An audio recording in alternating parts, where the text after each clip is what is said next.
You may or may not be aware, but there are some changes coming to CPP in 2026. Now, some are pretty run-of-the-mill, but some are big and mark the end of the government's efforts to beef up the plan. Anyway, by the end of this video, you'll know exactly what's up. My name is Reese. I'm the founder of Well Built Wealth, and if you've ever come across our channel before, you probably already know that we have a bunch of super easy to understand videos on how CPP works, including how much you can expect to get.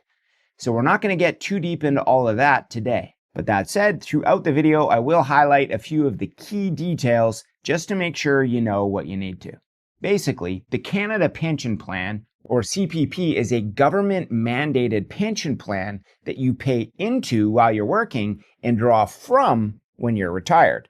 It's funded by contributions from both you and your employer. And if you're self-employed, well, congratulations. You get to pay both halves yourself. Now, the whole logic behind CPP is to replace a portion of the income that you were making while you were working once you retire. But it's not meant to, and it never was meant to, replace all of your income. It's just meant to be a solid base. And thanks to something called the CPP enhancement that started back in 2019, that base has been getting bigger every year. And 2026 marks a major milestone in that journey. But these enhancements don't apply to everybody. And even when they do apply, how much juice you'll actually get out of it totally depends. But more on that shortly. First, let's start with the change that affects everybody who is already collecting CPP, the inflation bump. In 2026, you are going to see a smaller increase in your CPP payments than you were probably hoping for. And that's because, apparently, inflation is cooling. See, every January, CPP payments are adjusted to keep up with the increases in the consumer price index. So if the cost of living goes up, your CPP payment is supposed to go up too. Now, over the last few years, those increases have been higher than normal. In 2023, we saw a 6.5% increase. In 2024, we saw a 4.4% bump. And in 2025, it was 2.7%, because inflation, as we know, was running pretty hot over that stretch. Now, you may be noticing that your brain is saying, wait a second, inflation was way higher than that. And you may be onto something. But before you make up your mind, you should probably listen to our government's official response on the matter.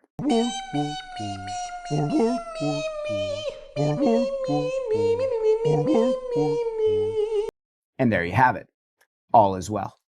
Regardless, the most recent inflation data, whether you trust it or not, says that inflation is low now, and so the CPP inflation bump for 2026 is set to be 2%. All right, now that's the story for everybody who's already collecting CPP. But as for everybody else, we have the second change. The full CPP enhancement kicks in. So this is the big one, the grand finale of a plan that started way back in 2019. In 2026, these enhancements that have been gradually rolled out over the last 7 years are going to be fully locked and loaded. So what does this actually mean? Well, before 2019, CPP was designated to replace about 25% of your average working income up to a certain limit. Under the enhanced CPP, that replacement rate grows to 33%, a third of your covered income. In plain English, in the future, CPP will replace more of your pre-retirement income than it used to.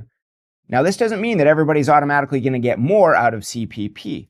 How much you actually get will still depend on how much you put into the plan and for how long you do that after these enhancements started in 2019. So if you're a young person who ends up making these enhanced contributions for a full 40 years, your maximum CPP retirement benefit could be more than 50% higher than it was under the old system. And that's a pretty big deal, especially for younger Canadians who will work their entire career under these new rules. Now, of course, these extra benefits don't just come out of thin air. They come from people like you and your employer putting more money in to the plan. So let's talk about that part now. CPP contributions. Before 2019, CPP contribution rates were pretty simple. You paid 4.95% of your income and your employer matched it for a total of 9.9%. And of course, if you were self-employed, you paid both.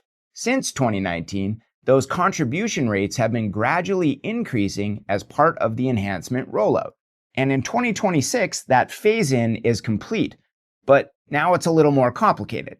There are now two parts to CPP contributions: the old school base CPP and the newer additional CPP.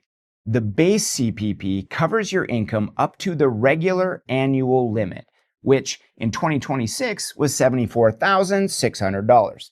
This limit is called the year's maximum pensionable earnings, or YMPE if you want to be a nerd about it. Anyway, on this chunk of income, you have to contribute 5.95% versus the old 4.95%, and so does your employer.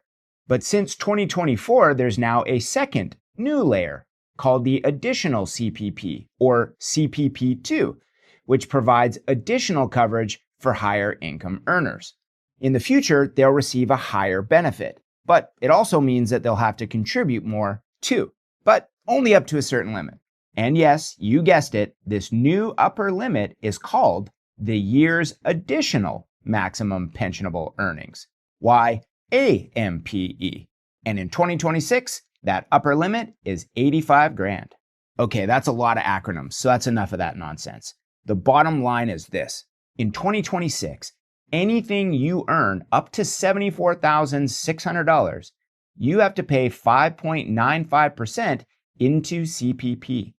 And anything you earn between $74,600 and 85 grand, you have to pay a cut into the additional CPP now as well. But on the upper chunk, you only have to pay 4% instead of the 5.95% that you pay on the lower chunk. And yes, your employer has to kick in 4% on that upper chunk too. So it's a total of 8% going in. So what does this mean for you? Well, if you're earning less than $74,600, then nothing really changes. You're just going to pay the same CPP rate that you were paying before. But if you earn more than that, then you're going to have to put more money into the additional CPP, or CPP2, as they call it. And that, of course, means that you're going to have a little bit less take-home pay. But hopefully that leads to a bigger pension down the road. Change number 4, increases to maximum pensionable earnings. As I touched on earlier, there are limits to how much of our income we have to make CPP contributions on every year. There's the base limit, the YMPE, and now there's also the additional limit, the YAMPE. Actually, I think I'm just going to call it YAMPE going forward. Sounds totally stupid, but that's probably why I like it. Anyway, in 2025, the YMPE limit was $71,300, but it is now jumping to $74,600 for 2026 due to inflation. And since that limit is going up, that also means that you will make CPP contributions on an extra $3,300 of your income, if you make that much. And YAMPE is going up too. It's jumping from $81,200 in 2025 to $85,000 in 2026. Now, so far I've been saying that you have to make contributions on all your income up to these limits, but that's not really true. I was just saying that to keep things simple. The fact is, there is a small exemption. The first $3,500 you earn is exempt from any CPP contributions, so you don't have to contribute on that part. So there you go. Now you know. And the last one we're going to hit today is a variation on the previous: contribution dollar amounts. Percentages are nice, but sometimes we actually just want to know the real dough. What are we actually paying? Well, for 2025, the maximum annual contribution to the base CPP was $4,034.10 for both employees and employers. In 2026, that's rising to $4,230.45 each. But that's just the base portion. If you're maxing out the additional CPP as well, then of course the numbers get a bit bigger. For 2025, that max would have added an extra $396 in contributions for a total of $4,430.10. And in 2026, maxing out that additional contribution will add an extra $416 for a total of $4,646.45. And of course, if you're self-employed, then go ahead and double all those numbers since you're both the employee and the employer. So there you have it, all the changes in plain English. If you're already collecting, well, expect a smaller increase than you were probably hoping for.